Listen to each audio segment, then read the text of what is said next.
Buenos días para todos. En nombre de la Universidad Industrial de Santander, reciban un cordial saludo. Es un gusto encontrarnos a través de estas diferentes plataformas virtuales y medios digitales para dar continuidad a las actividades programadas como antesala a lo que será el Congreso Internacional U21, un encuentro académico y cultural que se desarrollará del 22 al 28 de noviembre y que para esta edición tendrá como eje principal los ODS, Objetivos de Desarrollo Sostenible. Este año, la Facultad de Salud, la Facultad de Ciencias y el Instituto de Proyección Regional y Educación a Distancia y PRED de la UIS se unieron para realizar este importante evento, cuyo propósito es generar un espacio para la discusión y reflexión académica en torno a los ODS, con la participación de profesores, investigadores, estudiantes y comunidad en general. Saludamos a todas las personas que están conectadas con nosotros en este momento y expresamos un saludo especial al rector de la Universidad Industrial de Santander, el profesor Hernán Porras Díaz, y cada uno de los representantes de las unidades académico-administrativas de la UIS, que hacen posible la realización de U21. Decanos de facultad, directores de escuela, coordinadores de las sedes regionales ubicados en los municipios de Barbosa, Barranca Bermeja, Málaga y El Socorro. Igualmente expresamos nuestro saludo a toda la comunidad universitaria, estudiantes, profesores, administrativos y ciudadanía en general. De esta manera, damos la bienvenida a la conferencista invitada para el día de hoy.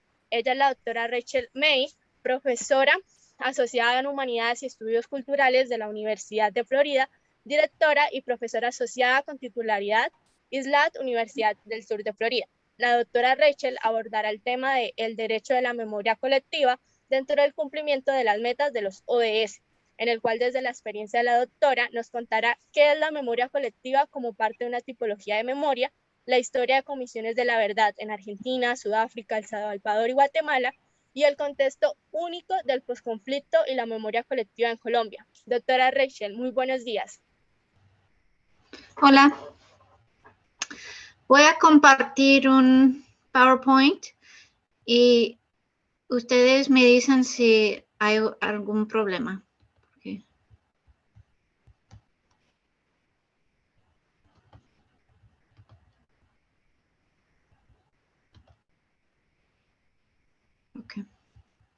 Voy a intentar de hacerlo como slideshow, pero el otro día tenía problemas haciendo eso, entonces vamos a ver si esto sirve.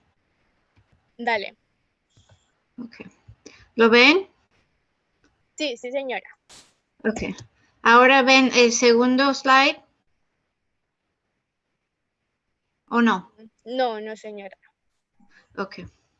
Entonces tengo que hacerlo otra vez.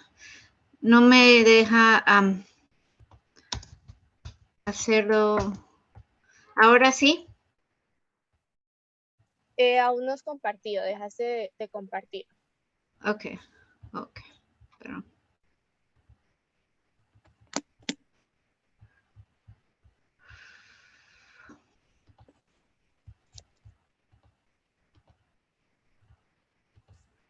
Ok, lo voy a tener que hacerlo así. Ustedes lo ven, ¿ves? ¿Sí? Sí, señora. Ok, lo voy a tener que hacerlo así. Ahora ven el segundo, ¿no? Sí, sí, señora. Ok. Hay algo que pasa cuando trato de hacerlo como slideshow, que sea más bonito, pero Sí. así por lo menos se puede ver.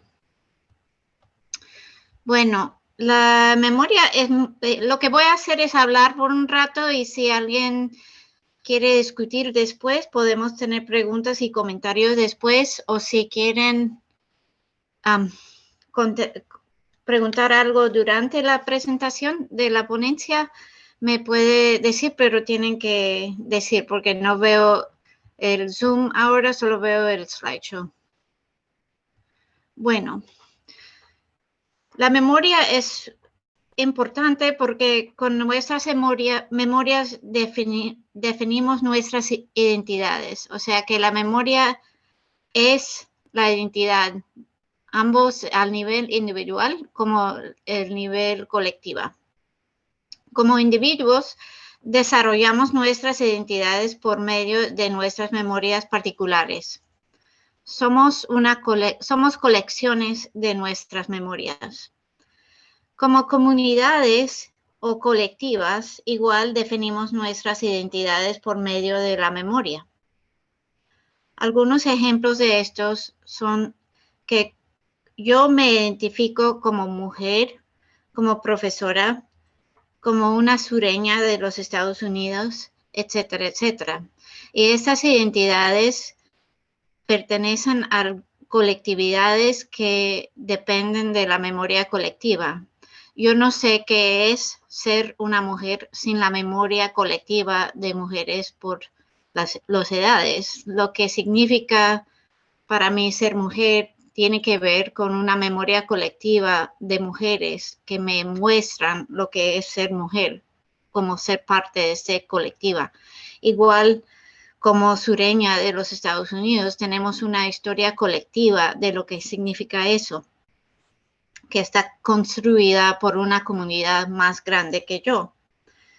Todas estas identificaciones dependen de mis memorias y también de la memoria colectiva de la gente de mis comunidades. Eso no quiere decir que estoy de acuerdo con todos en mis grupos de identificación sobre qué define la identidad colectiva. O sea que hay mujeres que piensan que la identidad como mujer incluye algunas cosas que yo no acepto, pero hay que tener cosas en común. Para que digo que yo soy profesora, tengo que tener algo en común con otros profesores. Y esto significa que tenemos que tener algunas memorias construidas en común. La otra cosa que podemos llamar sobre la identidad colectiva es cultura. Podemos decir que la memoria colectiva o la identidad colectiva es la misma cosa que cultura.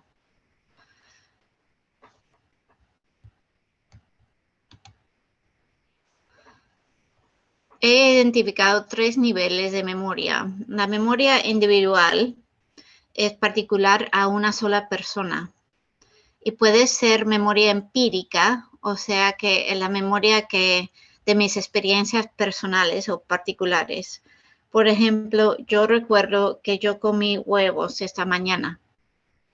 Lo hice hace un rato y tengo una memoria de esta experiencia particular, material y personal.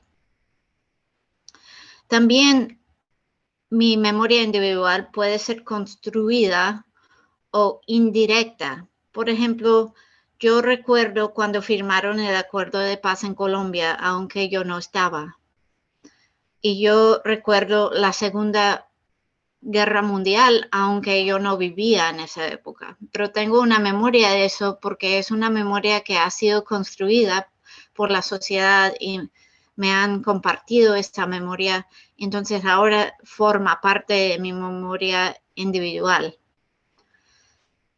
La memoria compartida es la memoria entre dos personas que tienen una memoria en común. Por ejemplo, yo recuerdo un viaje con mi esposo a Cartagena. Mi esposo también recuerde eso. No es una memoria compartida si no hablamos de eso, pero el momento en que nosotros hablamos de esa memoria en común vuelve a ser una memoria compartida. Estamos compartiendo una experiencia que tenemos en común. Esto puede volverse cualquier memoria de una experiencia que tiene con otra persona o una memoria construida como la Segunda Guerra Mundial puede ser compartida cuando compartes esa memoria con otra persona. Como toda memoria, la memoria compartida es subjetiva.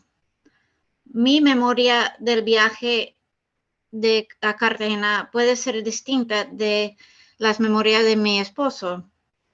También podemos ser equivocados. Yo puedo recordar que estaba lloviendo en Cartagena y mi esposo puede insistir que no llovió. Entonces, uno de nosotros está equivocado porque no puede ser que no llovió y llovió. Entonces, como toda memoria, podemos estar equivocados. Y esto es especialmente un problema con la memoria colectiva. Puede ser equivocado porque está construida. Entonces, La memoria colectiva no tiene que ser exactamente la verdad. Puede ser verdad o puede estar equivocado. Un ejemplo de eso es, bueno, voy a llegar al ejemplo en un momento. La memoria colectiva, la tercera nivel de la memoria, es memoria construida por un colectivo, una sociedad. La sociedad construye memorias por ciertas comunidades o identidades. Usted tiene una memoria, por ejemplo, de la historia colombiana. La mayoría de ustedes son colombianos. Entonces, ustedes tienen memorias de la historia colombiana que fueron construidas y los aprendieron en su escuela o en su universidad o por su familia. Estas memorias te ayuden a saber lo que significa ser colombiano. O sea que esta memoria colectiva forma parte de tu identidad colectiva como colombiano. También tienes memorias construidas en su familia, probablemente. Tienes unas historias y memorias de su familia, algunos de que tienes experiencia directa y algunos que tal vez no tienen experiencia directa. Y esas memorias familiares son construidas por la familia y estos le dan significado a la identidad familiar. Lo que quería decir sobre eso también es que eso también puede ser equivocado. Y esto es más probable que puede ser equivocado. Hay mucho más subjetividad en este nivel que en este nivel, porque estamos dependientes en una memoria construida que puede ser construida por diferentes razones. Por ejemplo, en Estados Unidos, mucha gente recuerda que Saddam Hussein de Irak fue responsable para los eventos del 11 de septiembre. Y eso no es cierto, es una mentira que fue compartido por el gobierno y no es cierto, pero muchos recuerdan esta mentira.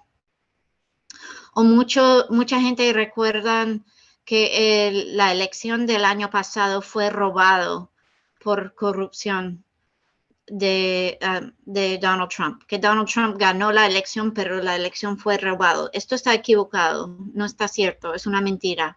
Pero mucha gente recuerda eso como parte de su memoria colectiva y no es cierto, porque algunos intereses tenían interés en construir una memoria colectiva de esto que no fue cierto.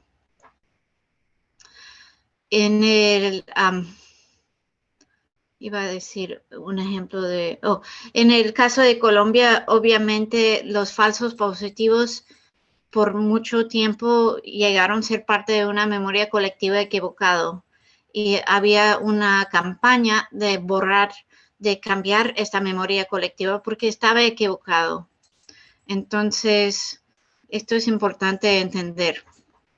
La memoria colectiva puede ser utilizado por bueno o por malo y puede ser cierto o puede ser falso o puede ser como gris, que no entendemos si es cierto o falso.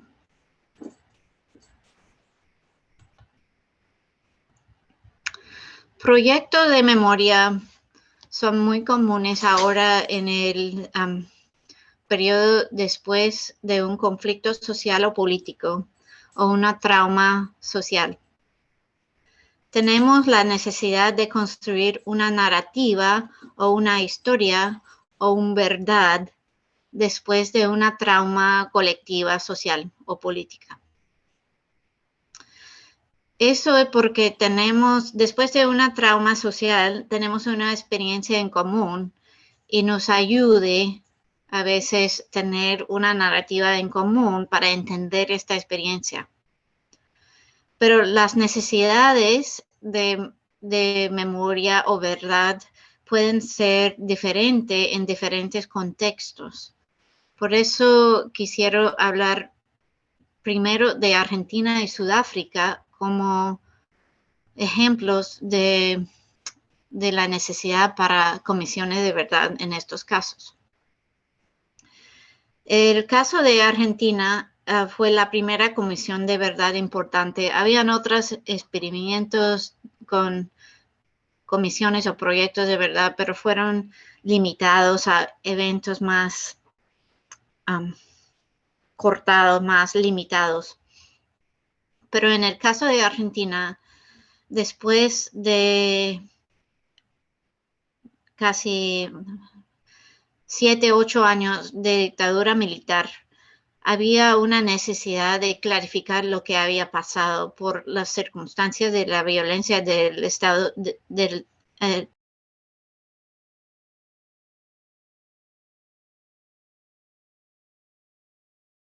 Rachel, se te apagó el micrófono.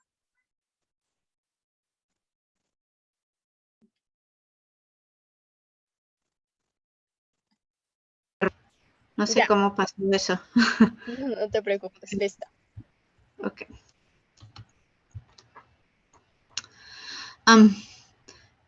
La CONADEP significa, fue la Comisión de Argentina, CONADEP fue la Comisión Nacional sobre la Desaparición de Personas y fue promulgado por el presidente Alfonsín el 15 de diciembre de 1983. Alfonsín corría para presidente con la plataforma de clarificar lo que había pasado en Argentina. Por la realidad de desaparición en Argentina, había mucha confusión social sobre lo que había pasado. El ejército argentino, las Fuerzas Armadas argentinas, lo que hicieron fue desaparecer gente, no solo militantes guerrilleros, pero gente que ellos pensaron que fueron parte de un colectivo que podía ser opositor al régimen militar. Y lo hicieron en secreto, muchas veces en la mitad de la noche lo sacaron secuestraron a gente de sus casas. Lo hicieron con gente militar, pero vestido como civiles. La sacaron de la casa, los llevaron a lugares de campos de concentración, lugares de detención. Los interrogaron, pero como pretexto, más o menos, pretexto para la tortura y la muerte. Después los drogaron, los pusieron en aviones, la mayoría, y los dejaron en el Río de la Plata. Después de que los difuntos comenzaron a aparecer, cambiaron estrategia y los pusieron en el mar, como bien lejos de la costa para que no aparecieran los cuerpos otra vez. Algunos fueron enterrados, pero la mayoría fueron dejados en el mar vivos para morir así de una muerte muy terrible. Pero cuando estaba pasando eso, lo que dijo el régimen, la historia oficial fue que ellos no sabían lo que había pasado. No había ninguna arresta, no había recortes oficiales sobre lo que estaban haciendo. Y estos centros de detención fueron lo más ínfamo fue en el centro de la ciudad, no tan en el centro, pero en Buenos Aires, en una calle muy ocupada con carros, gente, en la Escuela Mecánica Naval. Entonces había gente allí pasando, buses, carros, todo el día, este centro de detención donde habían tortura y matanza. Y al mismo tiempo el gobierno estaba diciendo que nada estaba pasando. Entonces había una gran diferencia entre la historia oficial, que nada estaba pasando, y lo que la gente tenía como experiencia empírica. Y esta distancia entre lo que uno entiende lo que está pasando por su propia experiencia. Mira, mi vecino ya no está, se fue, desapareció. Mi hijo no llegó desde la escuela, ya no existe, está desaparecido. y el gobierno diciendo que nada está pasando. Esta ruptura entre la experiencia empírica y la historia oficial lo hizo muy difícil para que la gente pudiera comunicarse. Y esto es lo que la teorista Hannah Arendt llama el poder de desarticulación. Porque en este caso el ejército no podía contar en el poder de articulación, de consenso. Entonces, para mantener su poder, tenían que desarticular la sociedad. Y lo hicieron por enfrentar su experiencia empírica con otra realidad falsa y hacerlo muy difícil, hacer la comunicación social muy difícil. Bueno, entonces, después de esto podemos llamar también gaslighting en inglés, no sé cómo traducir eso, pero es decir a una persona que algo está pasando que no está pasando, o decir a una persona que no está pasando lo que obviamente está pasando, para hacer a la persona sentir como loco y no puede hablar cuando se siente loco porque no tiene confianza en su propia experiencia para entender lo que está pasando. Entonces, después de que pasó todo eso, durante la época en que estaba saliendo el ejército y estaban haciendo transición a la democracia, había mucha confusión social sobre lo que había pasado, porque la gente entendieron que algo había pasado, pero no sabían exactamente lo que era. Y entonces, además las madres de la Plaza de Mayo estaban insistiendo en información sobre sus hijos, porque en esa época también ellos pensaron que de pronto sus hijos estaban vivos. Entonces, en la plataforma presidencial de Alfonsín, él comprometía de que iba a hacer una comisión de verdad para clarificar lo que había pasado. Y esto fue uno de sus primeros actos como presidente. Lo hizo menos de una semana después de que fue elegido. Esta comisión identificaba un poco más de 7,000 personas desaparecidos y los nombres, dónde desaparecieron, más o menos lo que les había pasado, dónde fueron enterrados en algunos casos. Entonces, esto fue enfocado en una verdad muy forense y fue una verdad muy incompleta también porque sabemos ahora que había más de 30,000 personas desaparecidas, pero en esa época, en menos de un año, con mucho miedo todavía en la sociedad argentina, solo podían identificar 7,000 más o menos, un poco más de 7,000, pero eso fue como un cuarto más o menos de toda la gente que fueron desaparecidos. En el caso de Sudáfrica, la necesidad fue un poco distinto porque, como ustedes saben, el régimen de apartheid fue abierto. Todo el mundo entendía lo que había pasado en Sudáfrica. No había el nivel de confusión social como había en Argentina.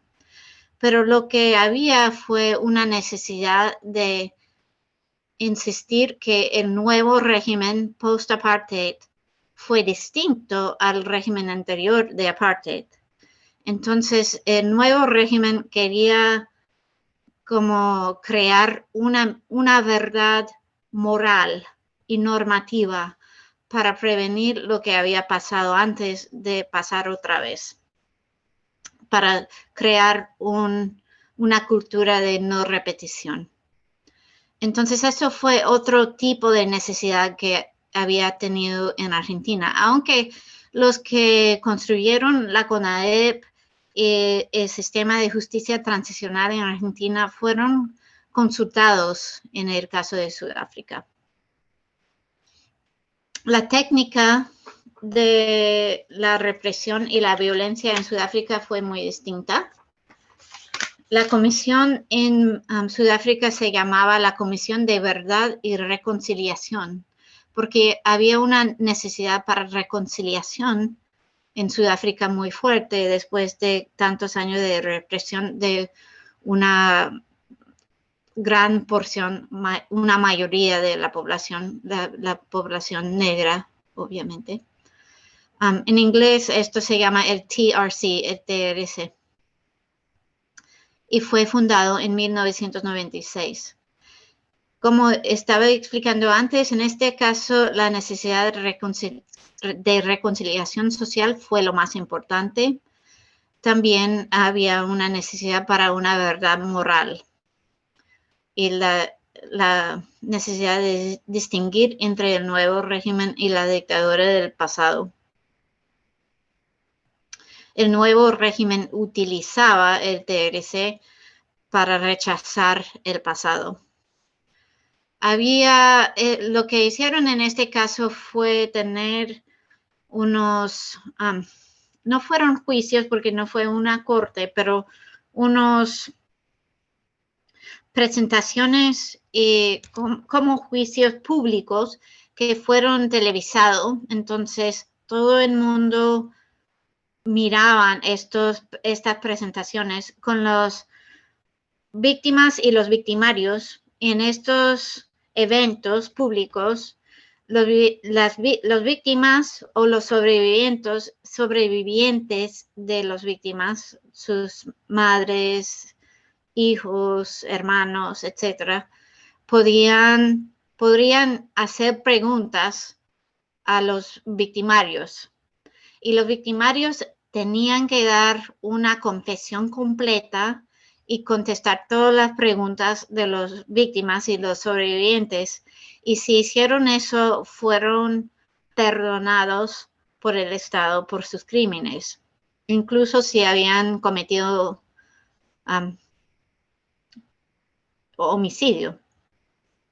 Pero tenían que dar una confesión sincera y completa. Y entonces la comisión fue dedicada a decidir si fue su confesión completa y sincera. Y si no, no le dieron amnistía. Y en la mayoría de casos no dieron amnistía a los victimarios porque dijeron que sus confesiones no fueron completas ni sinceras, o uno de los dos.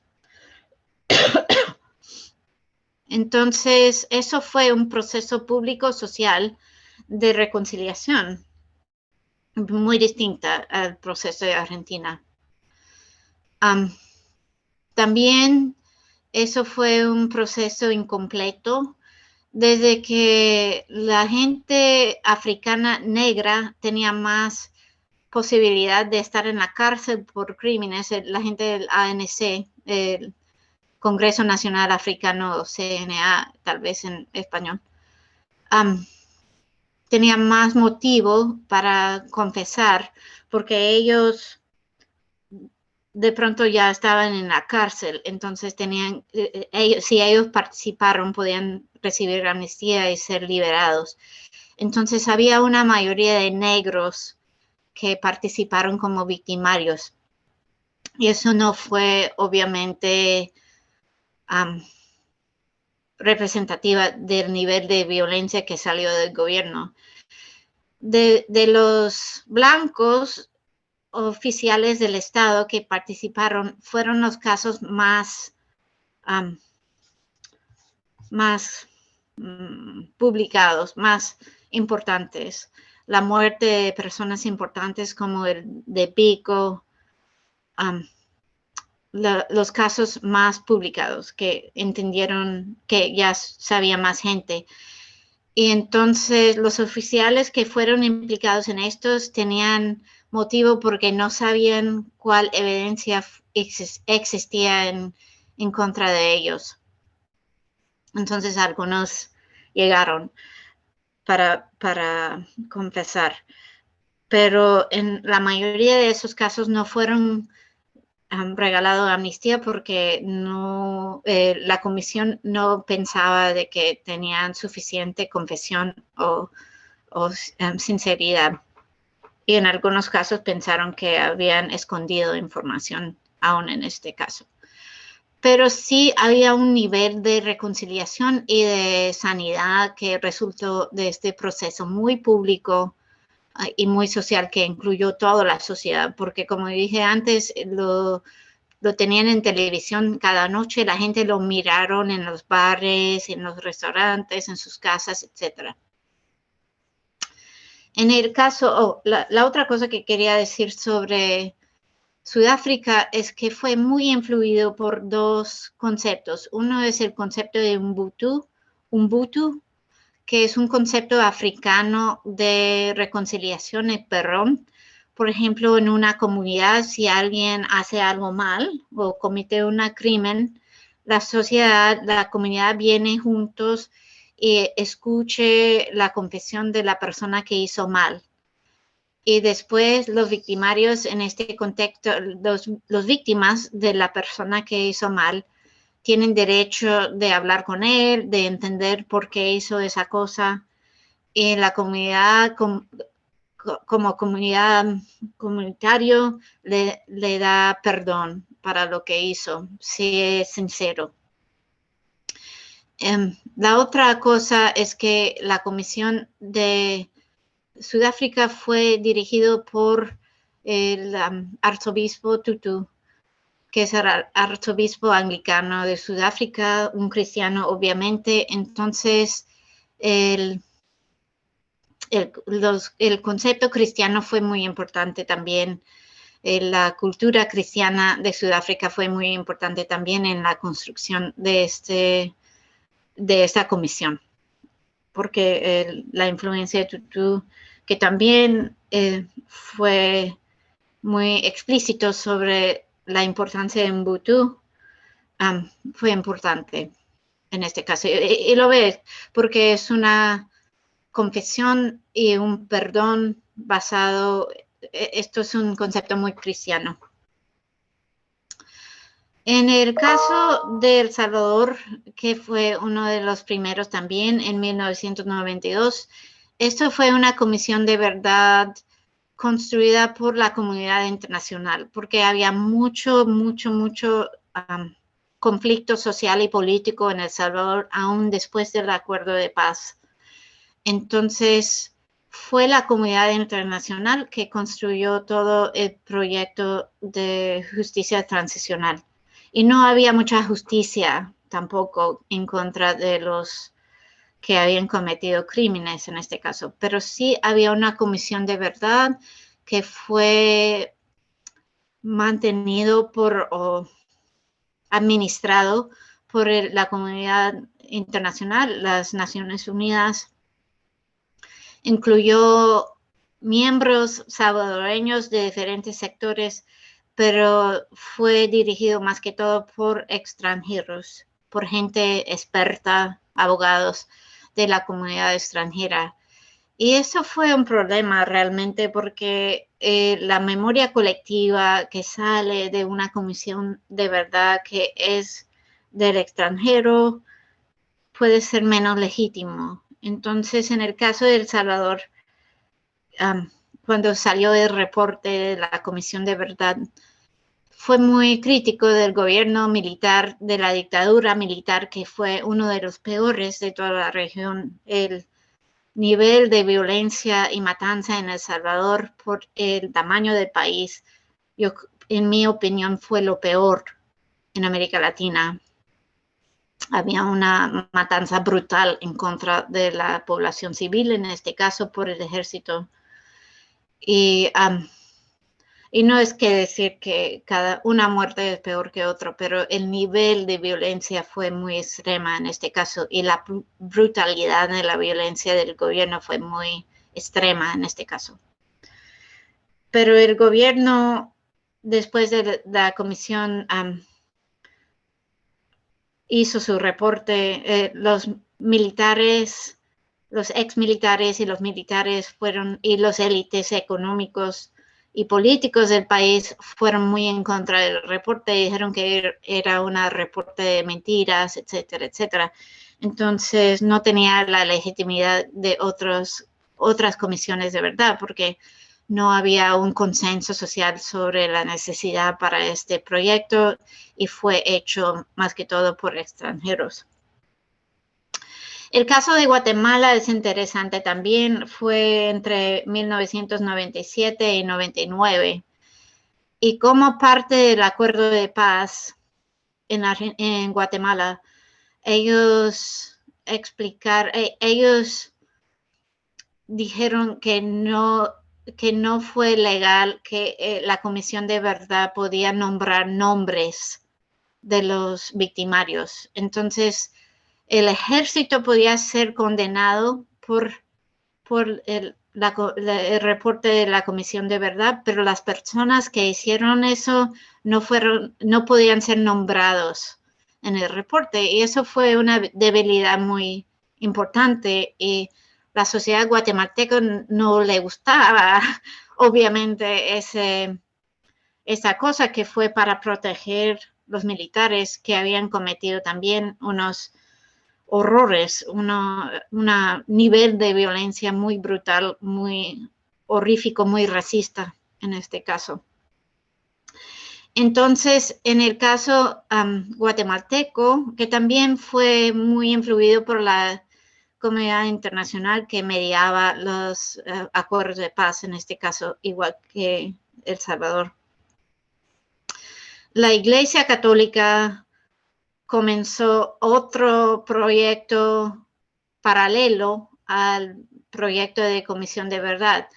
En este caso es semejante a lo que está pasando en Colombia, porque habían dos proyectos de memoria nacional al mismo tiempo, uno de la Iglesia en este caso y otro del Estado.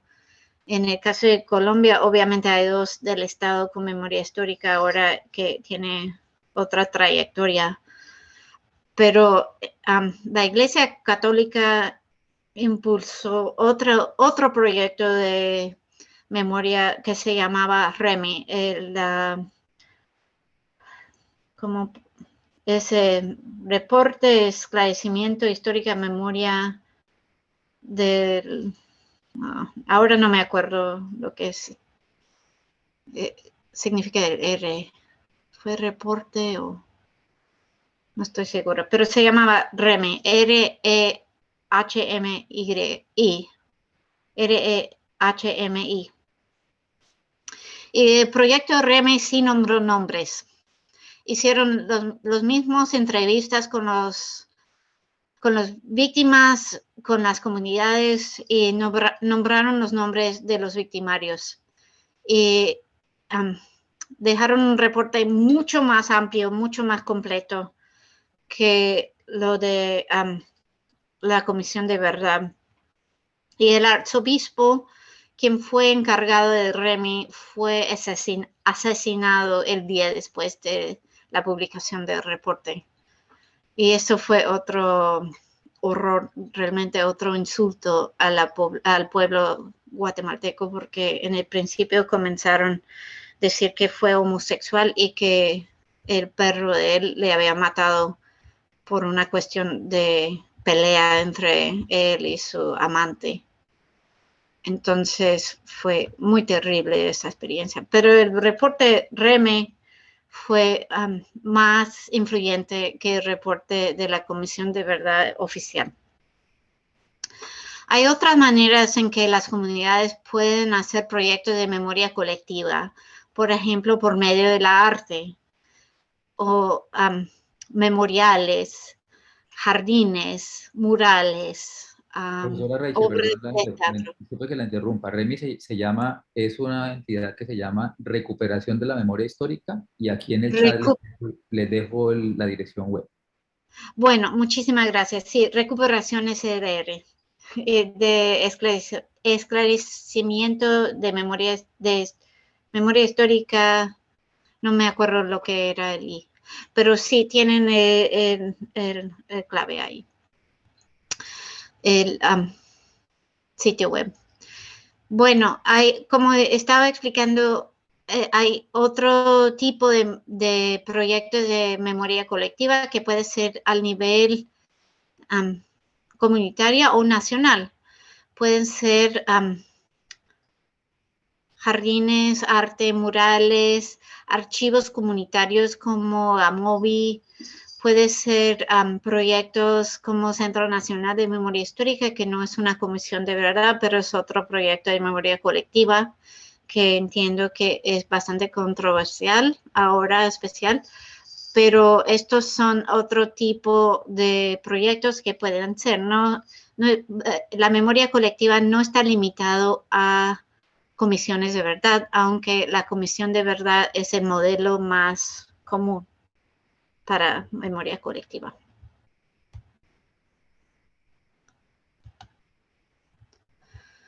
Quiero hablar un poco, tal vez si tenemos tiempo para una discusión después, ustedes pueden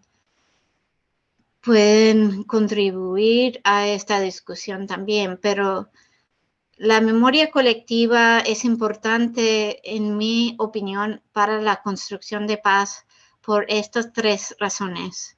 Primero es la posibilidad de reconciliación que la memoria colectiva le ayude en ese proceso. El ejemplo de Sudáfrica es muy importante en para mostrar la importancia de reconciliación social. Pero también todos los otros ejemplos que yo di, los proyectos de memoria ayudaron a la sociedad, no perfectamente, pero hasta un cierto punto en el proceso de reconciliación social.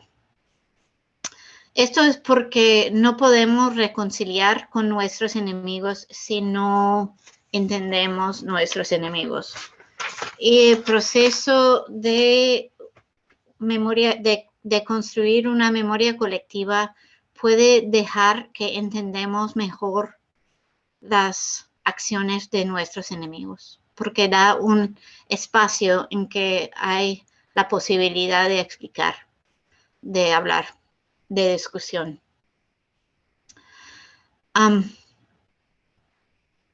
También un proceso de construcción de memoria colectiva nos deja entender la historia.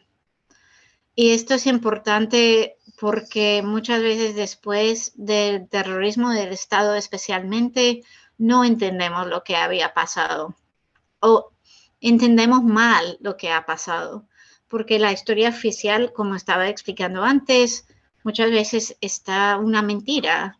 Es una mentira para justificar lo que hizo el Estado. Entonces, no podemos tener paz si no entendemos lo que ha pasado. Entonces, esto también es otro beneficio de la construcción de memoria colectiva. Y la otra cosa es que si no entendemos lo que ha pasado y si no hemos tenido como un cierto nivel de reconciliación social, no podemos garantizar que esto no va a ser repetido. Entonces, la construcción de memoria colectiva es importante para la no repetición. Y la no repetición es clave para la paz. Si repite el conflicto, entonces no hay paz.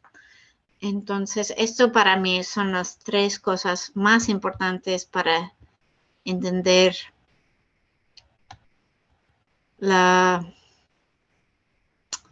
para construir la paz, las 3 beneficios de la memoria colectiva.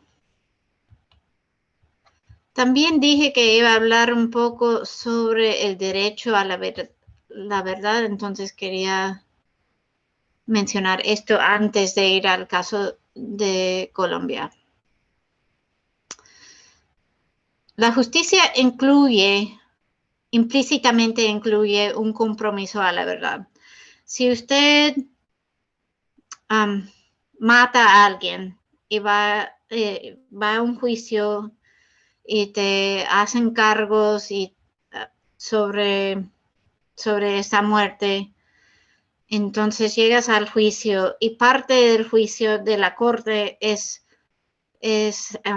establecer lo que pasó, la verdad de lo que pasó cuando usted mató a esa persona. Entonces, la verdad siempre es una parte de la justicia, pero es una parte incompleta de la justicia. Y la justicia no es la parte más importante de la verdad, perdón, no es la parte más clave o central a la justicia. Es una parte como ajena, pero no es la parte central de la justicia, pero sí está incluido. Proyectos de verdad existen porque procesos de justicia, cortes y juicios no pueden aceptar la verdad entera. En un juicio sobre eso, sobre este caso en que usted mata a alguien, hay límites de lo que pueden decir los perseguidores, los agentes del Estado en este caso. O sea que no pueden decir cualquier cosa sobre tú como defendiente en este caso. Solo pueden decir las cosas que son relevantes al caso. Y también el victimario en este caso tiene derecho a una defensa y puede también hablar con las víctimas. En este caso de una corte, el victimario tiene derecho de desafiar a las víctimas. Y eso puede ser muy traumático para las víctimas. También no llega a un punto de una verdad completa porque tiene que tener un balance entre los derechos al víctima, a los derechos al victimario o la persona que está acusado del crimen. Y entonces necesitamos, después de una trauma social, un lugar donde los testigos de los testimonios de las víctimas está privilegiado. Y esto es la Comisión de Verdad. Esto es un espacio seguro donde los testimonios de las víctimas están privilegiados, porque los mismos víctimas fueron silenciados por el Estado antes. Entonces, podemos decir fácilmente que hay un derecho a la verdad. Este derecho no existe explícitamente en ningún sistema de justicia ni en el sistema de derechos humanos, pero entendemos que esto es parte de la justicia. El derecho a la justicia incluye un derecho de la verdad.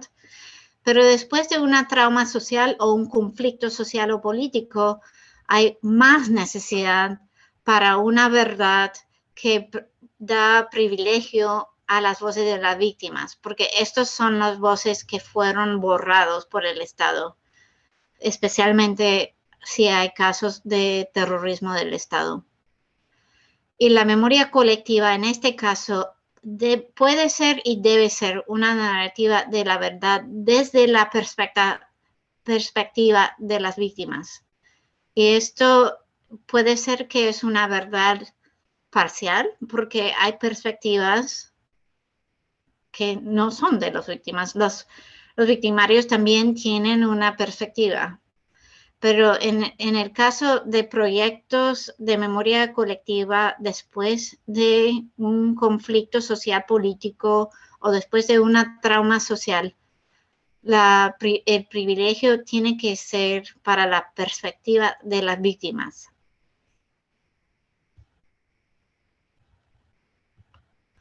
El caso de Colombia es muy distinta y muy difícil, mucho más difícil que otros casos de justicia transicional por estos 4 puntos. En Colombia no había una transición política como en los otros 4 casos que yo les mencioné, ni en todos los otros casos de justicia transicional. Normalmente estamos hablando de justicia transicional durante una transición de una dictadura a una democracia. Aun si es una democracia incompleta, hay una transición y ruptura muy claro en los otros casos. La dictadura militar se vaya y el nuevo gobierno entra. y el nuevo gobierno quiere distinguirse del régimen anterior. En el caso de Colombia no hay una transición política porque el gobierno actual es el mismo gobierno que antes. Son diferentes personas, obviamente, pero no había ninguna transición política. En 92, después de el acuerdo de paz con el M-19, había una transición política como muy suave, pero todavía había una transición porque había una nueva constitución. Pero en este caso no había ninguna transición política. Es el mismo gobierno que antes. Y esto es un problema porque el gobierno actual obviamente no está muy impulsado para decir que ha cometido crímenes estatales, porque no quiere decir que el gobierno actual no tiene incentivo de juzgar a sí mismo y no quiere distinguirse de lo que pasó porque todavía están en el poder y tienen miedo, obviamente, de ser juzgados. Entonces pueden bloquear una justicia más legítima porque están en el poder todavía. La otra cosa sobre el caso de Colombia es que hay más de 2 posiciones y hay más de 2 actores políticos que son envueltos en el conflicto de Colombia. El acuerdo de paz entre las FARC y el gobierno fue muy importante en terminar el conflicto, pero como ustedes entienden, las FARC y el gobierno no fueron los únicos actores, no son los únicos actores en el conflicto colombiano. Entonces, el acuerdo entre las FARC y el gobierno no puede resolver todos los conflictos porque hay otros actores. Hay muchos más actores y el conflicto por eso es mucho más complejo que en los otros casos. La otra cosa es que en Colombia hay un alto nivel de delincuencia y corrupción y esto es violencia no política y por eso no puede ser negociado. La delincuencia no podemos negociar y no hay una solución política a la delincuencia. Y hay un alto nivel de delincuencia en Colombia antes y ahora. Y es muy difícil a veces distinguir entre la violencia política y la delincuencia. Entonces eso hace la cuestión más complicada. Perdón. La otra cosa es que el conflicto en Colombia es muy, muy largo. Uno puede pensar en el conflicto en Colombia como perpetua desde el principio de la época nacional. Lo que significa eso es que todo el pueblo colombiano tiene una perspectiva personal sobre el conflicto y van a tener una experiencia personal sobre el conflicto y estas perspectivas pueden ser muy diferentes y pueden ser muy largo informarse. Entonces, es más difícil la reconciliación en este caso porque la gente es más difícil de entender al otro cuando su perspectiva es personal y cuando está formado por toda su vida, porque el mismo conflicto vuelve a ser parte de su identidad en el caso colombiano y una parte de su identidad que es desde siempre. Entonces es mucho más difícil de negociar esto y de entender las diferencias con su enemigo en este caso. El caso de colombiano es bien complejo y bien difícil.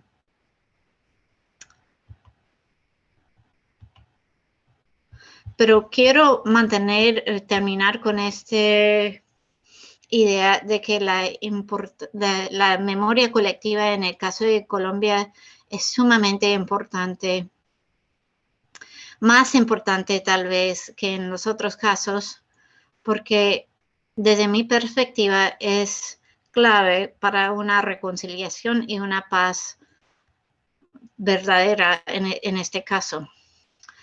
Y quiero dejarles con estas 3 preguntas y de pronto podemos tener unos momentos para discutir no sé si esto es el formato en que podemos, pero estos son las 3 preguntas con qué quiero dejarles. Primero, ¿qué tipo de narrativa hay que tener en el caso de Colombia? Porque ya sabemos que el caso de Colombia es más compleja, más difícil. Entonces la narrativa va a tener que ser diferente también, más compleja y más compleja, por lo menos, y más difícil también. Y de pronto, en el caso colombiano, tenemos que trabajar con el concepto de múltiples memorias colectivas, porque hay experiencias regionales muy distintas, hay experiencias de clase muy distintas, hay experiencias étnicas, raciales, de género, que son muy distintas de uno de otros. Entonces, en este caso, yo creo que estamos hablando de múltiples memorias colectivas. Entonces, quiero preguntar, ¿es posible tener múltiples memorias colectivas como un instrumento de la paz? Y yo creo que sí, pero esto obviamente es más difícil. Entonces, quiero preguntarles, ¿cómo hacemos para tener múltiples memorias colectivas? ¿Y qué opinan ustedes sobre qué es necesario para la reconciliación colombiana? Porque obviamente las diferencias sociales y políticas en Colombia son muy fuertes. Y yo creo que es difícil de imaginar a veces la reconciliación colombiana, pero me gustaría saber sus perspectivas en qué es necesario para la reconciliación colombiana y cómo ustedes piensan que la memoria colectiva puede contribuir a la reconciliación social en este caso. Bueno, voy a terminarlo allá y voy a stop sharing para que pueda ver. Bueno, el que quiera dar su opinión sobre las preguntas y su perspectiva, levanta la mano y desde soporte técnico le damos el permiso de micrófono pues para que intervengan. Entonces... Okay. Profesora Rachel, hay una pregunta aquí que la hicieron ya por el chat, entonces yo quisiera leerla y para iniciar, ¿vale?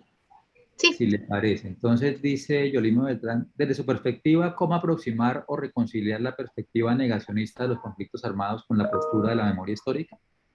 La primera pregunta que nos hace. Sí, reconciliar la negacionista. Bueno, son diferentes procesos, ¿no? La perspectiva negacionista de los conflictos tiene que venir, normalmente viene antes de un proyecto de memoria colectiva, proyecto de la memoria histórica del Centro Nacional Memoria Histórica o desde la memoria histórica en general. No entiendo la pregunta. Profe, creo que en general lo que pregunta Yolima es, habiendo, digamos, la condición negacionista que es típica de pues, las personas que ejercen ese tipo de violencias y que quieren ir contra la memoria negacionista, y todas las corrientes, digamos, sociales y populares que tienden a construir la memoria histórica, ¿qué tan difícil es luchar, digamos, en principio, una visión contra la otra? Sí. Bueno, tenemos que pensarlos en diferentes categorías, porque la memoria histórica, la memoria colectiva es otro proceso que negociar el conflicto o la justicia. Entonces, aún en Colombia tenemos una comisión de verdad y la JEP, que son aparte. Ellos comunican, pero el proceso de tomar como estaba explicando antes, de tomar el testimonio y la perspectiva de las víctimas es muy distinto al proceso de negociar la justicia o negociar un fin del conflicto. Porque las víctimas y su perspectiva no está incluido en esto, bueno, estaba incluido como de una manera muy superficial, pero la perspectiva de las víctimas es lo más importante y tiene que ser central a una memoria colectiva, en este caso memoria histórica, y esto no es central al proceso de negociación de la paz, del conflicto o de la justicia. Por eso tenemos otros proyectos aparte de memoria colectiva o memoria histórica. Tiene que ser un proceso aparte, porque así la perspectiva de las víctimas está privilegiado. No sé si esto conteste la pregunta. Profe, yo quería preguntarle sobre eso mismo, digamos, en Colombia, digamos, la paz firmada entre la guerrilla de las FARC y el gobierno, pues dio origen al acuerdo de final para la resolución del conflicto armado, la estabilización y la paz duradera, que dio, digamos, origen al sistema integral de justicia, verdad, reparación y no repetición, que está compuesto, pues, por varias entidades. Sí. Entonces, habría que decir, una entidad, la Jurisdicción Especial para la Paz, que tiene carácter judicial, allí sí se busca la verdad judicial y se condena a las personas, etcétera. Está la segunda, que es la Comisión Nacional, de la Verdad, la Comisión de la Verdad, perdón, tiene un nombre un poco más extenso, pero la Comisión de la Verdad. Esclarecimiento de la verdad, sí. Del esclarecimiento de la verdad, sí señora. Y esa comisión pues no tiene funciones judiciales, sino tiene funciones de reconstruir la memoria del conflicto. Exacto. Y que los actores fueran, ¿no? Aquí para Colombia fue muy lamentable pues que se decidió que los terceros que fueron tan importantes en el conflicto pues, comparecieran de manera voluntaria, no obligatoria, como sí lo deben hacer los integrantes de los miembros, digamos, de las fuerzas militares y los guerrilleros que son parte del conflicto. Aunque tuvimos una conferencia hace 15 días y nos comentó alguien de la JEP que en esa comisión ha estado yendo mucha gente. Yo no creía que fueran tantos, se han ido ya más de 3.000 personas y que eso ha sido el número, ¿no? Y una tercera, digamos, pata de la mesa que sería la Comisión Nacional de Búsqueda de Personas Desaparecidas o dadas por desaparecidas en el marco del conflicto. Entonces, esas tres, digamos, instancias que conforman el sistema integral de verdad, justicia, reparación o repetición, pues surgieron de la negociación que se hizo dentro del conflicto. ¿Sí? Exacto. Entonces, de alguna forma sí hay una relación, digamos, aquí se condicionó el finalizar el conflicto a que se conociera la verdad, ¿no? Y esto es normal, ¿no? Esto es en los otros casos también. Había un proceso antes de terminar el conflicto y después la Comisión de Verdad, la memoria histórica, la memoria colectiva viene después como parte del proceso de reconciliación después de que termina el conflicto. Sí, sí, señora. Esto es para puntualizar. Nos pregunta Paola Ramírez, dice, buen día para todos. Tengo una pregunta. ¿Quién o quiénes eligen qué se toma de la verdad? Verdad dicha en el discurso de las víctimas y victimarios como elemento para ponerse al servicio de la construcción de la verdad.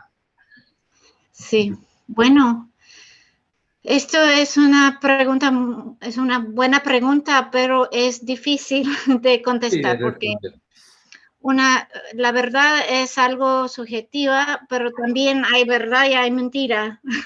No es una cosa completamente subjetiva, no hay, puede ser múltiples verdades, pero también puede ser mentira, una verdad que no es verdad.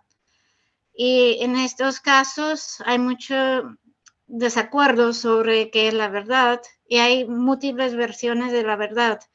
Pero lo que estaba tratando de poner énfasis en que un proceso de memoria colectiva después de un conflicto así en Colombia tiene que dar privilegio a las verdades de las víctimas porque porque en los casos como este en que el Estado está envuelto en el conflicto, siempre las voces de las víctimas están silenciados durante el conflicto, porque el Estado tiene el poder de silenciar sus víctimas, por lo menos, porque es la voz oficial. Entonces, las voces de las víctimas deben ser privilegiados en esta construcción de verdad. Pero eso no significa que las voces de las víctimas son las únicas voces que tienen legitimidad. Hay otras voces y no es que no son importantes o no son parte de la verdad. La perspectiva de otras personas es importante, pero en este proceso lo más importante es las voces de las víctimas, las voces que no fueron escuchados anteriormente. Sí, sí, señora. Profe, Daniel Felipe Caicedo levantó la manito. Vamos para que haga su pregunta. Okay. Daniel Felipe, por favor. Sí, ¿me escuchan? Sí, señor. Bueno, primero pues decir que en Colombia no ha habido proceso de paz, ha habido un proceso de pacificación. Cuando la profesora hablaba o preguntaba sobre qué creemos que se necesita para hacer como un proceso de reconciliación entre los colombianos, es la típica pregunta pacificadora que siempre se maneja en el discurso oficial, en el cual se instrumentalizan palabras como la resiliencia del pueblo, como hay que olvidar y perdonar y demás. Entonces es algo que se debe tener absolutamente claro, ¿sí? Hasta que no haya una paz real, acá en Colombia no cesará el conflicto, no cesarán las muertes, no cesarán las víctimas, hasta que no haya distribución de tierras, hasta que muchas de las cosas que incluso estaban dentro del acuerdo no se han cumplido, ¿no? Las partes más Claro. esenciales, como la restitución voluntaria, como la distribución de las tierras, la reforma agraria, ¿no? Que son las cosas que siempre en Colombia siempre hemos peleado por la tierra. Y pues la tierra está en manos de unos pocos. La pregunta también iba en torno a que hay un escenario, un debate, por decirlo así, dentro de algunas partes del estudiantado, incluso pues dentro de la universidad, ¿no? Y es cuando se habla que hubo pues un pequeño encuentro de la Comisión de la Verdad dentro de la universidad hace poco. Y se hablaba del estudiantado como víctima del conflicto, ¿no? En el cual también se vendía una visión hasta insultante de un estudiantado que simplemente era utilizados por la guerrilla, ¿no? Desconociendo todo su carácter crítico y político y que es de verdad combativo y ha sido combativo en la historia por las reivindicaciones sociales. Y es por esto que hemos enterrado tantos y tantas compañeras, ¿no? Eh, Quería saber desde su perspectiva, ¿qué lectura le da a esta visión que le da una comisión de la verdad en Colombia, en la cual también termina invisibilizando muchas luchas, ¿sí? Invisibilizando muchas posturas y muchas muertes incluso de compañeros y compañeras que han caído de verdad luchando por la, por las reivindicaciones sociales y las invisibilizan y las instrumentalizan diciendo que simplemente han sido posturas equivocadas e instrumentalizadas, ¿no? Y siempre intentando quitar de lado el fondo del conflicto, que es una lucha de clases, ¿sí? Que pues Colombia es tan irónico que tenemos estratos sociales y estatalmente se niega que haya una lucha de clases, ¿no? Entonces era como eso. Gracias, Daniel. Profe. Bueno, hay muchas preguntas ahí. Primero quiero decir que nadie está hablando del olvido, ¿no? El perdón es otra cosa que el olvido. Pero sí, yo creo que estoy completamente de acuerdo que la justicia es necesaria para la reconciliación. La justicia no es solo juicio sobre los criminales. La justicia también incluye justicia social. Más que todo, la justicia sobre la tierra en Colombia es sumamente importante. Pero no solo eso, ¿no? La justicia social, las partes que fueron parte de los acuerdos de paz y aún más que haya es necesario para la reconciliación. Y sin justicia no hay paz. Esto es un dicho muy común, ¿no? Sin justicia no hay paz. Entonces estoy de acuerdo con eso. También yo creo que tiene razón que que hay muchas víctimas que no solo, esto es lo que estaba tratando de dar énfasis, no solo hay dos grupos no es un conflicto entre dos grupos, el Estado y las FARC. Hay muchas víctimas también que vienen de diferentes partes y no estoy de acuerdo con la perspectiva de que los que fueron militantes afuera del FARC o dentro de las FARC fueron manipulados de alguna manera, no sabían lo que estaban haciendo o algo así. Esto es una perspectiva muy simple para sacar la legitimidad de la gente que fueron opuestos a la violencia del Estado. Hay muchas perspectivas legítimas en el caso colombiano y muchas perspectivas de víctimas que son legítimas y tienen que ser escuchados de una manera completa, y estoy de acuerdo con esto. Desde que lo que yo vi, la Comisión de Verdad en Colombia está haciendo un trabajo por lo menos sincero en recuperar las voces de las víctimas, y no solo un tipo de víctimas, pero está tratando de entender una variedad de perspectiva de víctimas, pero no vamos, obviamente no puede ser completo porque hay tantas perspectivas como hay de víctimas, entonces hay cientos de millones de perspectivas de víctimas porque hay millones de víctimas. Y para tener una memoria colectiva tenemos que tener una narrativa en común, y esa narrativa en común no va a poder establecer la verdad para cada persona en Colombia, porque van a haber algunas perspectivas que van a ser perdidas en una narrativa común.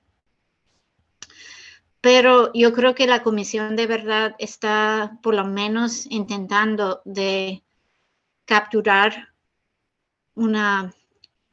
la multiplicidad de perspectivas, incluso la perspectiva de estudiantes que han sufrido, que han sido víctimas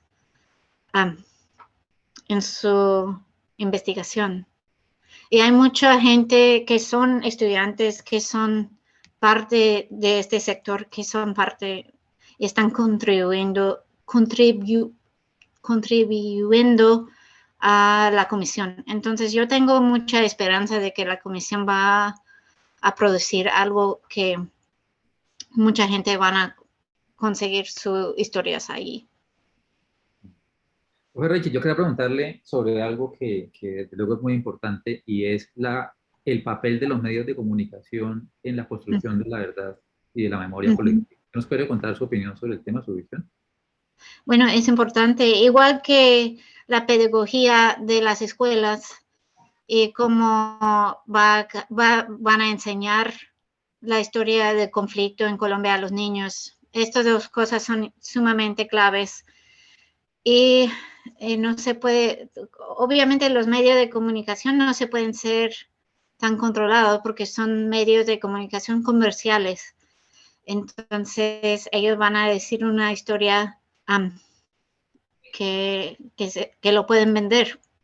Entonces esto es un problema en todo el mundo ahora que hay tanta comercialización en el periodismo, ahora de que la historia de los medios de comunicación puede ser problemático, pero también puede ser útil.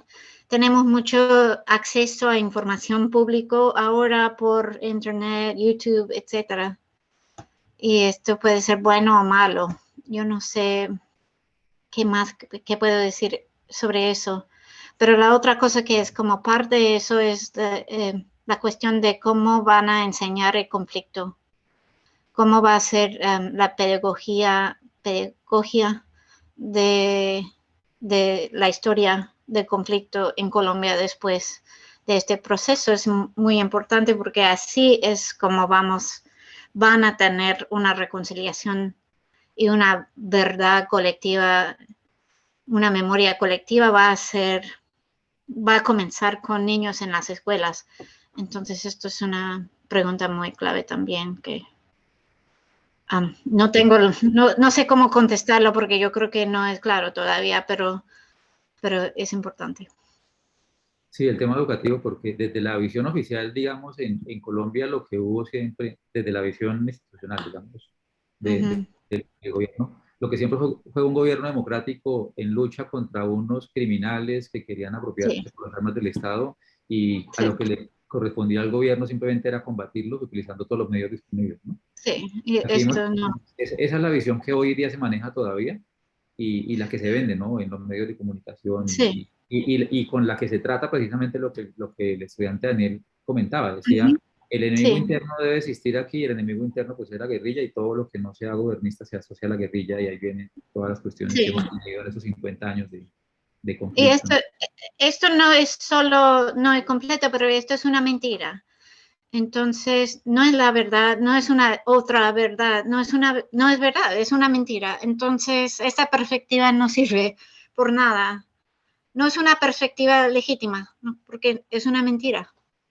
Sí, Entonces, sí, ese es el asunto. Profe, dos cositas. Una, sobre el tema del despojo de tierras, dejé aquí en el chat un enlace a una página Rutas del Conflicto. Tienen unos 4 videitos cortos muy bien hechos y ujú. explicativos de cómo fue el tema del despojo de tierras en los años Bueno, 80 muchas gracias. en Sí. Colombia, y para que los participantes también puedan ingresar.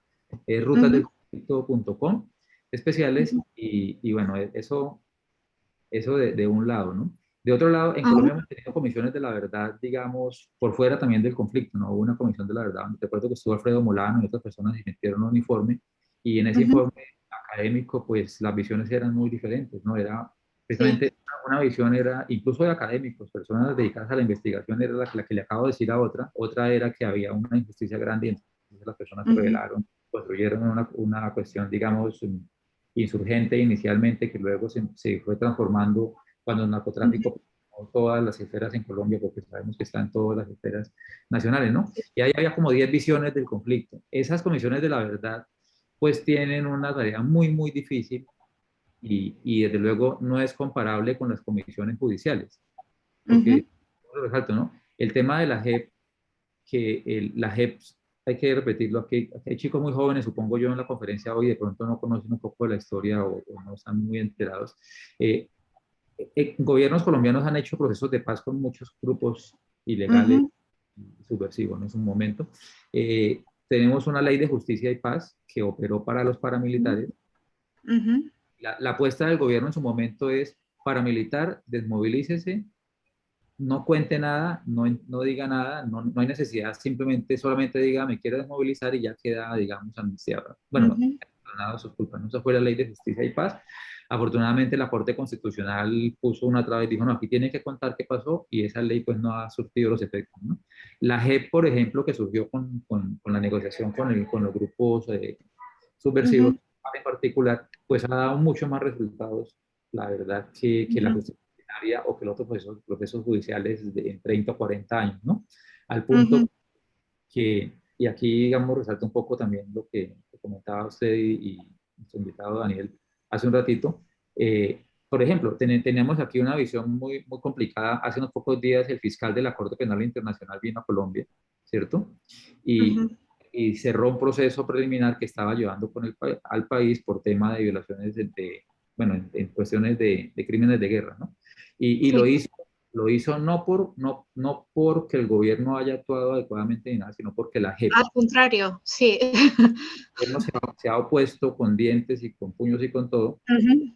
ha permitido lograr más avances y por eso la Fiscalía dijo, el país como Sí. país está investigando los crímenes y los va a juzgar. Entonces cerramos esa situación, ¿no?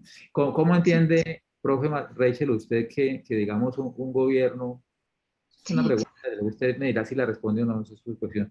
Un No, gobierno, esto es muy complejo en Colombia porque, como estaba explicando antes, el gobierno actual es el mismo gobierno que está culpable de crímenes del Estado y están todavía en el poder. No había transición política. Y eso es diferente que los otros casos en que el Estado podía castigar, perseguir el gobierno anterior porque fueron diferentes, fueron distintos. En el caso colombiano, este es mucho más complejo porque el gobierno no tiene muchas ganas de perseguir a sí mismo. Entonces, pero esto es porque tenemos el sistema internacional de derechos humanos, porque el Estado el Estado es siempre el victimario cuando viene a derechos humanos. Una persona individual no puede cometer un crimen contra los derechos humanos porque esto es lo que significa ser una violación de derechos humanos, es una violación cometida por el Estado. Pero sí, la cuestión en Colombia es mucho más complejo por la falta de una transición política. Y esto no fue posible en Colombia, pero no significa que no se puede hacer nada, pero es un proceso mucho más complejo en este caso y va a depender en la colaboración de la comunidad internacional, porque sin la colaboración del sistema internacional no se puede hacer justicia en contra del Estado, porque el Estado mismo no lo va a hacer.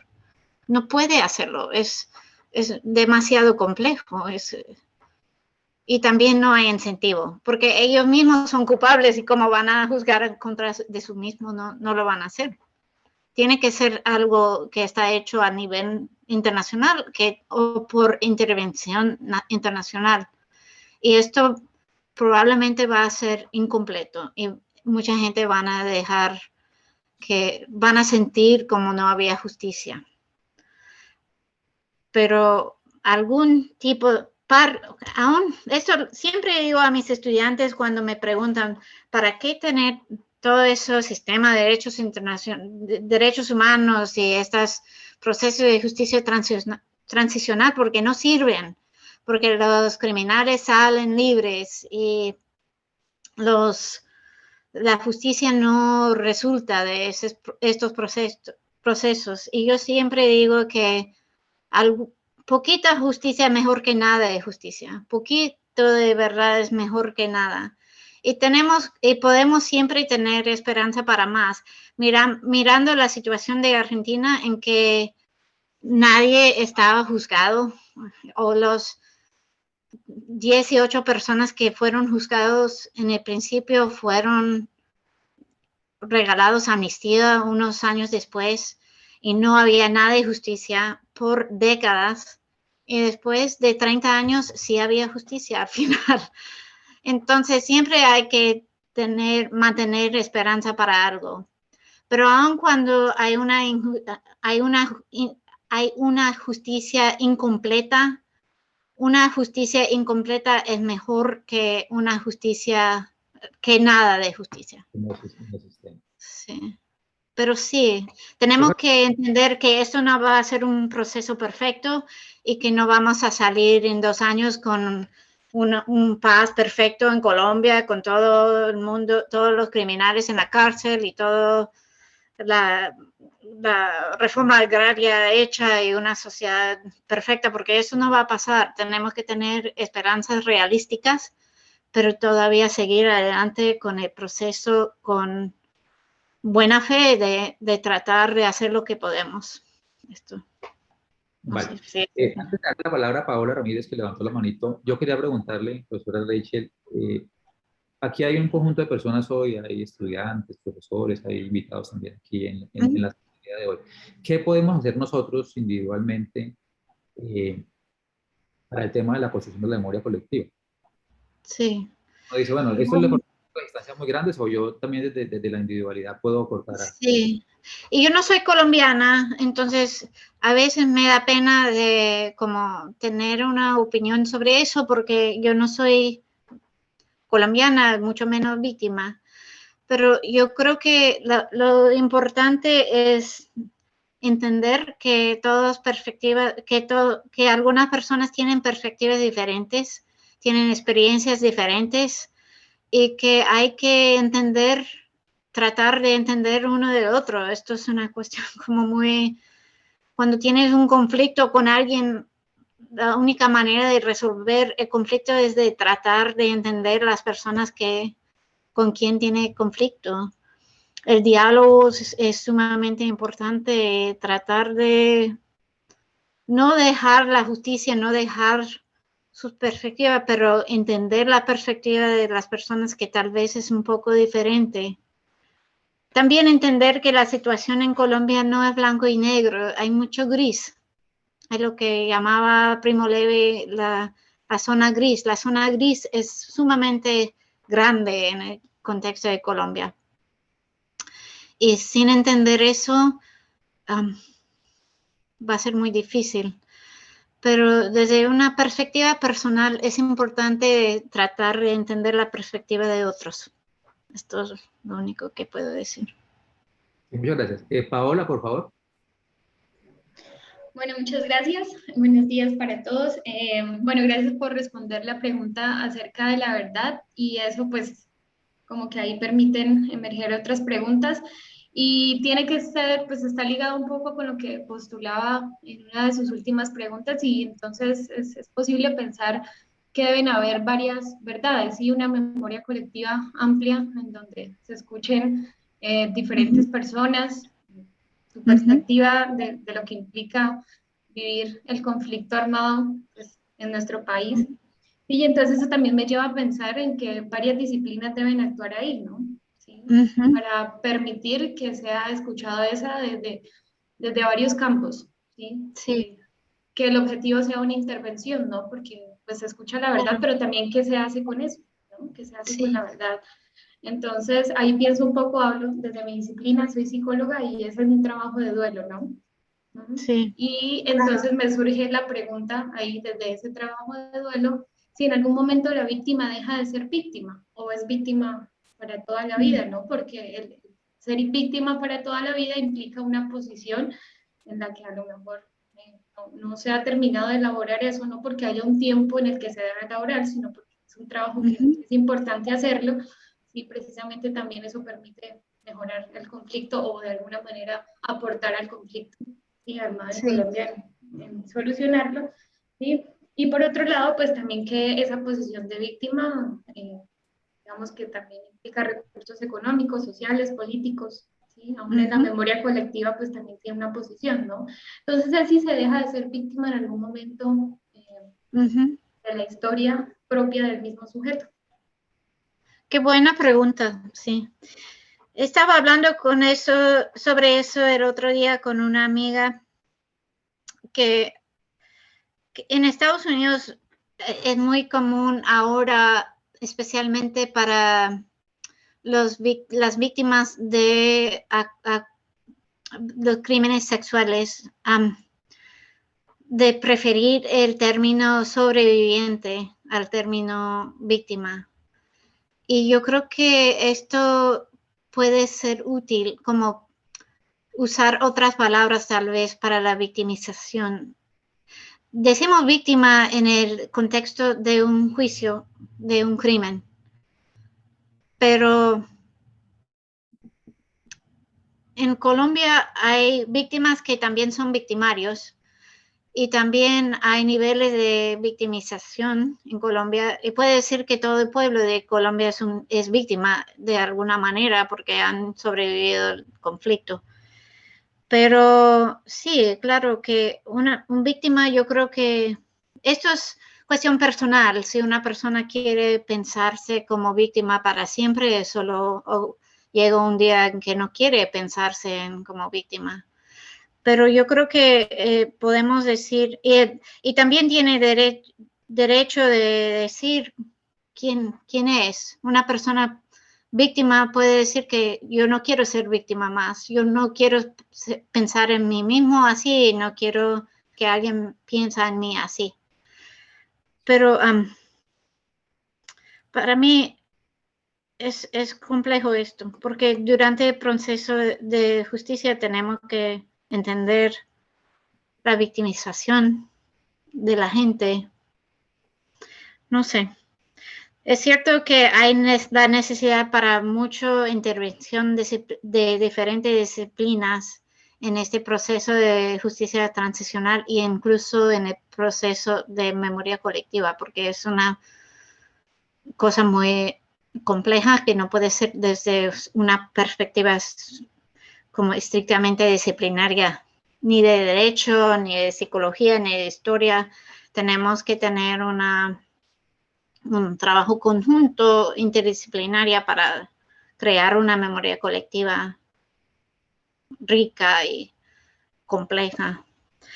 Pero no sé si eso ayude, pero tal vez el término sobreviviente puede servir en lugar del término víctima para ser algo que es más permanente, que uno puede tener orgullo en sobrevivir a algo que no necesariamente sale del término víctima. Profesora Rachel, yo quisiera hacer una pregunta, ya que usted tiene todas las diferentes comisiones de la verdad. Digamos, el ODS 16 está nominado Paz, Justicia e Instituciones Sólidas. ¿Sí? Digamos, su charla hoy se enmarca en el contexto de ese, Sí. de la importancia de construir una memoria colectiva que permita, digamos, mantener vigentes las visiones de verdad de una sociedad hacia la búsqueda de la justicia y, desde luego, a la búsqueda de la paz. Cosa que es absolutamente pertinente e indispensable, ¿no? En un escenario, digamos, medio ideal, por decirlo de alguna forma, donde lleguemos a conocer la verdad, ¿qué ha pasado en otros países donde se ha conocido la verdad? O sea, la verdad, como dice la Biblia, sí los hace libres a uno, a la sociedad. ¿Qué papel tiene la verdad? Una vez se conoce, ¿qué se hace con eso? Sí, bueno, como estaba diciendo antes, no sale una utopía después de que sabemos la verdad, pero desde mi punto de vista es mejor saber la verdad que no. Lo que sale de eso es que saben la verdad, que tienen una perspectiva más clara de lo que ha pasado, que tienen una perspectiva más clara de lo que ha pasado en su vida, que tienen la posibilidad de seguir adelante con más sanidad, dice, que con más salud mental, con más claridad histórica, tienen la posibilidad de enseñar a los niños de la historia como más significativo para no repetición, pero en el caso de Sudáfrica hay todavía muchos problemas en Sudáfrica. No es aparte, pero no es una sociedad perfecta tampoco. Y hay mucho conflicto racial en Sudáfrica. Eso no resultó en una reconciliación perfecta entre la sociedad sudafricana, pero sí resultó en algo mejor que antes. Un nivel de reconciliación tal vez mínimo, pero de todos modos algo mejor que nada. En el caso de Argentina, como estaba explicando antes, después de todo eso, parecía por más de una década como nada había pasado, que fue terrible. Pero después de un tiempo resultó de que sí había la posibilidad de justicia. Y ahora más de 1,000 personas han sido presionadas y están en la cárcel. Muchos han muerto, pero habían más de 1,000 juicios en contra y castigos culpables en contra de los victimarios en el caso de Argentina 30 años después. Entonces esto es bueno. En el caso de Guatemala y El Salvador son un poco más deprimente, pero lo que pasó en estos casos fue que la violencia delincuente reemplazó la violencia político. Y esto ha sido sumamente difícil de resolver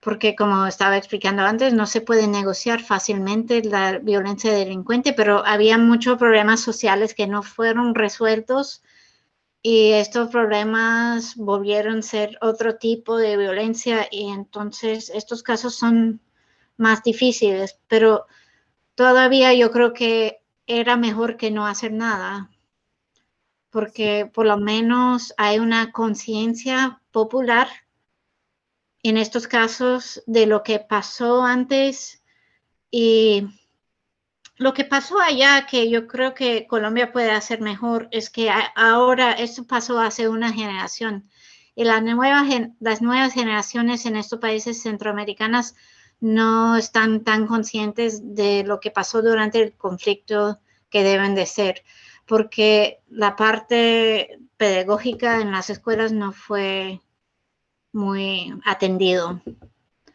Entonces han perdido un poco la conciencia de lo que pasó antes. Pero yo creo que Colombia puede hacer mejor en este caso de tratar de mantener esta memoria y esta conciencia. Podemos mirar al caso del Holocausto de la Segunda Guerra Mundial como un ejemplo de memoria colectiva muy útil, que en este caso el Holocausto se queda muy consciente entre la comunidad judía internacional, pero también entre la conciencia mundial, ¿no? de que esto era que pasó, que no debe de pasar otra vez. Esto no significa que no hay más genocidio mundial, pero sí hay una conciencia sobre lo que pasó que ha durado y es muy fuerte. Entonces, esto es un ejemplo de donde la memoria colectiva ha sido muy importante. Sin embargo, sigue habiendo corrientes negacionistas del conflicto, del holocausto, ¿no? Que eso no existió en realidad. O sea, Sí, sí, sí. El tema colombiano, profe, un poco, a ver, yo no conozco mucho, pero algo vi, algún documental vi. Entiendo que en Sudáfrica, a cambio de contar la verdad, se dieron amnistías totales, ¿sí? Es decir, hubo personas que Sí, no... pero podían tener, pero en el final leyeron a como 20% de los que dieron testimonio. Los otros 80%, la comisión misma dijo que no. No satisfacía los criterios que habían pedido Sí, para... Sí. porque pensaron que habían mentiras o habían una falta de sinceridad en su perdón, que es algo muy interesante, ¿no? Que esta comisión puede decir que usted no fue sincero cuando dijo que lo siento, que nosotros no creemos que usted fue sincero. Entonces, habían casos en que dieron su testimonio y después la mayoría de los casos en que dieron su testimonio y la comisión dijo que gracias por su testimonio, entendemos más, pero no. No es suficiente para el estándar que requerimos de Sí, verdad y por eso no sí, tiene beneficio. Porque digamos, hay una contraposición entre la justicia, digamos, normal y la justicia restaurativa, ¿no? Que es un tema también sí, sí, pues, claro. que hay que entenderlo porque, pues para Sí, finalizar el conflicto no sucede, ¿no? Típicamente no pasa lo que el gobierno colombiano ha querido. Usted entregue, se vaya a la cárcel y no tenga nada y ya. Eso o sea, un movimiento sí, pues y algo no más debe ser así. no tiene, tiene que haber unas concesiones y en Colombia se ha hablado mucho del tema de la justicia restaurativa en términos de que se pide por parte de muchos sectores que se paguen las penas de 40, 50 años, 60 años de cárcel, la máxima pena, pero pues eso pues no contribuiría a la verdad, ¿no? Por eso lo que usted mencionaba es mejor un poco de verdad, un poco de justicia, pero que conozcamos.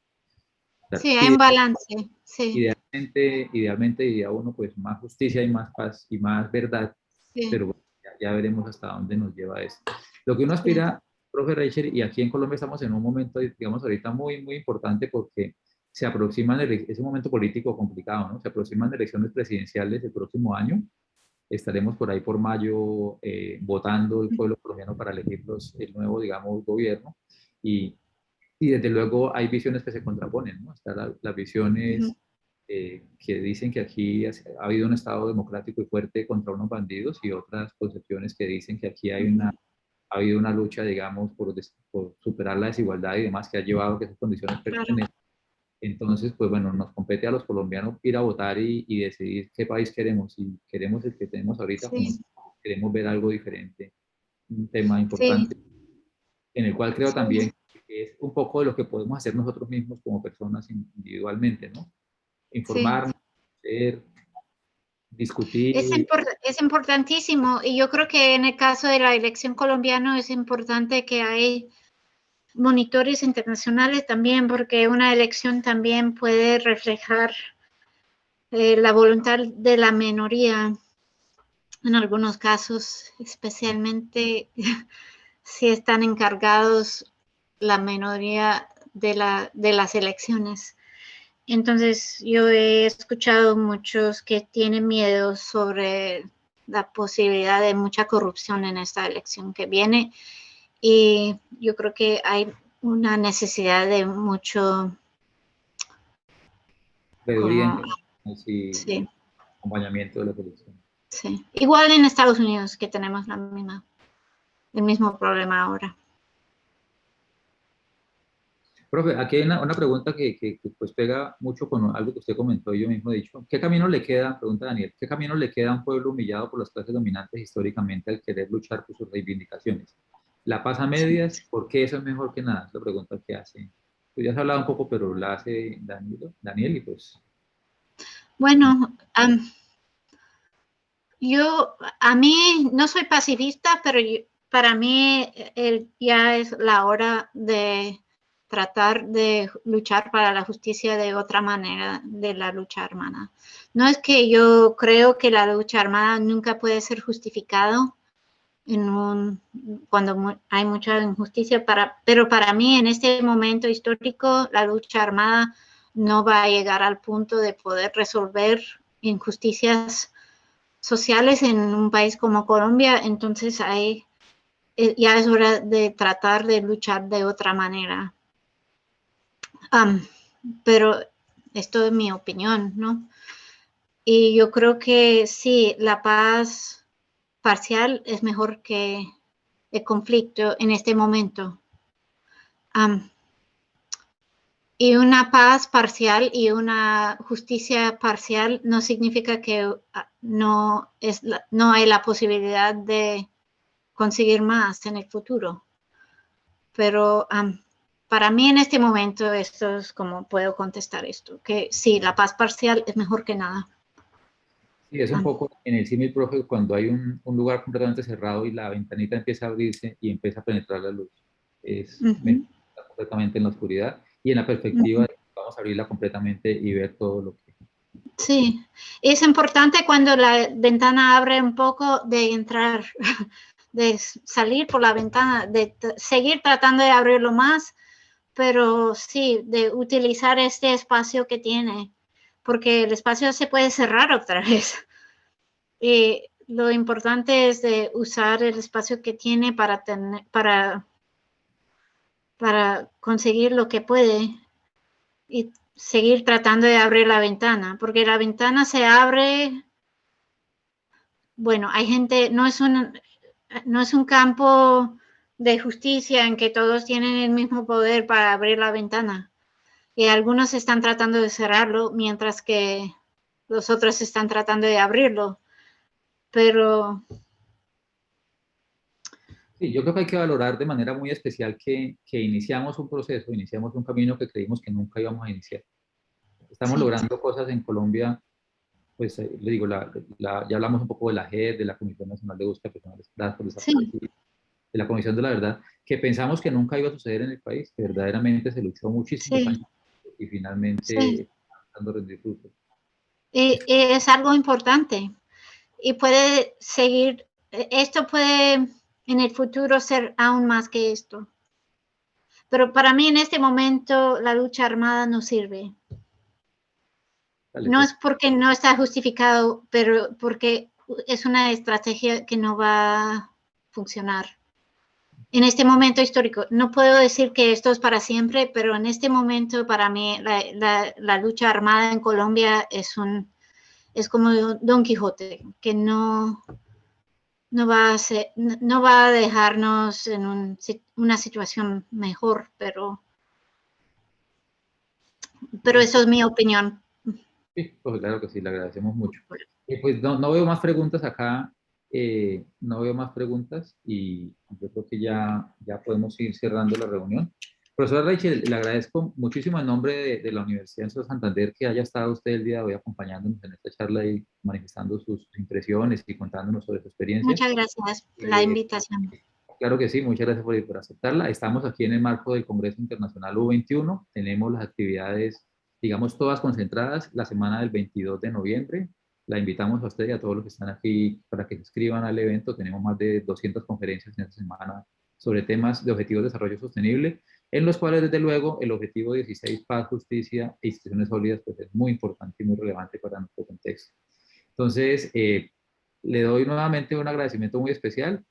Fue mucho gusto cuando tuvimos oportunidad de hablar aquí en Bucaramanga, pero que cuando vuelva por acá nos visite. Y a todos los que se integraron a la reunión el día de hoy, muchas gracias. También a las personas de soporte técnico que nos permitieron llevar la conferencia. Y bueno, seguimos, tenemos más actividades de U21, hay actividades deportivas, culturales y tenemos, como les digo, la última semana, 22 al 28 de noviembre, todas las actividades concentradas en una semana, pero muchísimas actividades. Visiten la página u21.uis.edu.co y quedamos pues por acá pendientes de seguir. Muchas gracias. Buen día para todos. Gracias. Vale. Chao. Chao. Listo.